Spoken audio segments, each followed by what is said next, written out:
Throdle. So I thought I was checking out a Viper, but instead I saw this beautiful C7 owned by... My name is actually Caden, but I go by ViperGQ. Awesome. So looking at this thing, you've done so much work to it. I mean, you've wide-bodied it. What else have you done to the design? Well, when I started off, it was always a kind of a question. I want to start off performance stuff or aesthetics. So I decided to go with the looks of it first, get it nice and pretty.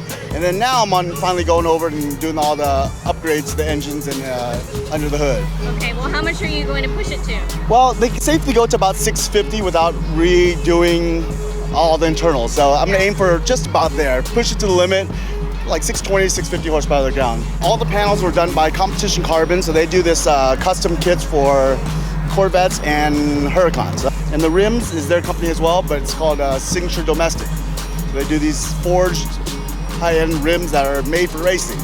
So they kind of made the rims specifically for the car because this thing is 5.5 inches or 5 inches wider on each side than the stock version was. I essentially had to relearn how to drive it. Taking corners close before, I can't do that anymore, obviously. Now I have to relearn that extra 5 inches on the side. Did you say that it's on air ride? Not yet. That's the plan. I'm talking that because I don't want to lower anymore because it already scrapes everything, but it would look cooler a little bit lower. Totally so the air rides were like the only option I could do. All right, well, thanks for showing us. Thank you.